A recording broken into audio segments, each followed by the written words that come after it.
Esta mañana nos acompaña un destacado filósofo peruano. Estudió filosofía en diversos países del mundo y actualmente es profesor de la Pontificia Universidad Católica de Perú. Hoy en Mentores, Miguel Yusti.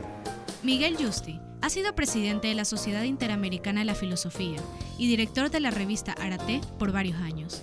Se doctoró en la Universidad de Tübingen y tuvo una estancia postdoctoral en la Universidad de Frankfurt, Alemania. Se ha especializado en la filosofía del idealismo alemán y en ética contemporánea, temas sobre los cuales ha publicado varios libros. Entre los últimos se hallan El retorno del espíritu, Tolerancia, sobre el fanatismo, la libertad y la comunicación entre culturas, y Disfraces y extravíos. Este último texto fue presentado en nuestra institución, además de charlas y capacitaciones para los docentes de la UES. Miguel, bienvenido a la UES, bienvenidos a Mentores. Muchas gracias por la invitación. Estoy investigando bastante sobre usted y descubrí que varias reseñas lo consideran no solo un destacado filósofo peruano, sino que un relevante a nivel de Latinoamérica. Cuéntenos un poco de su trayectoria. Yo hice mis estudios de filosofía en el Perú parcialmente y luego pasé varios años en Europa. He estudiado filosofía en Italia, en Francia y sobre todo en Alemania. Y luego he vuelto a trabajar al Perú, pero como es ahora la comunidad académica, es una comunidad muy internacionalizada, eso hace que se vayan creando vínculos entre profesionales, entre profesores de diferentes países, ¿no? Pero eso, diría yo, pasa ahora con casi todas las carreras, ¿no? Que para poder desarrollar un trabajo académico o de reflexión en cualquier campo, necesitamos participar en redes internacionales, ¿no? Una de sus publicaciones más destacadas trata sobre la tolerancia. Un término antiguo, me parece que surgió en el siglo XVII en Europa, pero actualmente, ¿qué significa tolerancia para Miguel Yusti y qué importancia tiene en el campo de la filosofía? Nosotros organizamos en Lima un congreso interamericano sobre tolerancia en el año 2004. Fue un congreso muy grande y de allí hicimos una publicación de 5 volúmenes sobre los diferentes aspectos, dimensiones del concepto de tolerancia. Y hay una cosa muy curiosa con la tolerancia, porque la tolerancia es una palabra que suele ser considerada como muy modesta, ¿no? Hay mucha gente que dice la tolerancia no es una virtud porque tolerar quiere decir casi aceptar resignadamente las posiciones que no se comprenden de los otros, cuando en realidad uno debería decir algo más ambicioso, por ejemplo, respetar, tener interés por el otro, tener solidaridad con los otros, ¿no es cierto? La tolerancia parece una virtud modesta.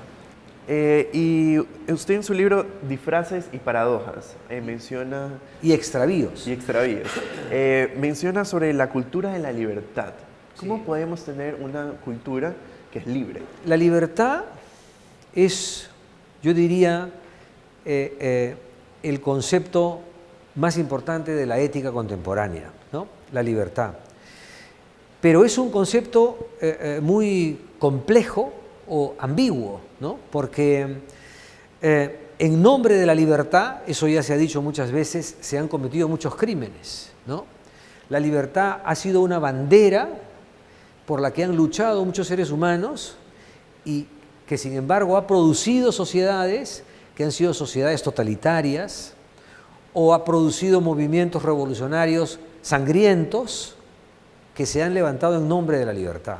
Y por eso es que la cultura de la libertad, cuando me refiero yo a ese concepto, es a una cultura que no entiende la libertad de una manera, digamos, sesgada o unilateral, sino que comprende que la libertad tiene dimensiones diferentes. Es, por supuesto, una dimensión de la libertad que las personas tengan el derecho o la capacidad de decidir por sí mismas, pero también es una expresión de la libertad que haya identidades culturales propias, ¿no es cierto? Y que una comunidad nativa de los Andes de América Latina pueda tener sus propias formas de expresión, danzas, costumbres, etcétera, que son una creación colectiva y que tiene que ser respetada.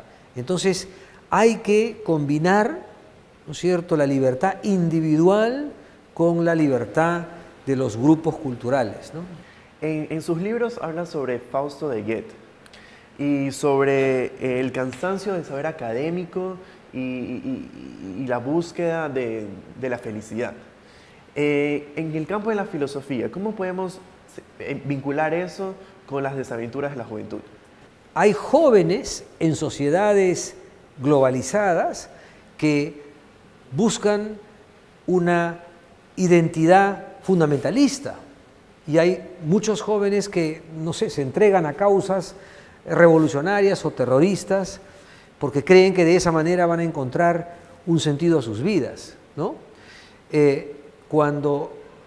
Por eso es que, digamos, la globalización tiene es un movimiento que tiene dos señales contrarias. Por un lado, pone a disposición de todos los jóvenes en el mundo muchas posibilidades de realización y además, digamos, uniformiza la situación de los jóvenes en todo el mundo, pero por otro lado, produce en algunas culturas o en algunas sociedades el efecto de inducir a buscar la identidad en la propia o la realización personal en el cultivo de una identidad cerrada, ¿no? Entonces, es uno de los grandes problemas de la sociedad contemporánea, ¿no? Muchísimas gracias por compartir toda su experiencia con nosotros. Yo les soy muy agradecido por la entrevista y por la gran hospitalidad, la gran amistad que he sentido en Ecuador y particularmente en Guayaquil en esta visita.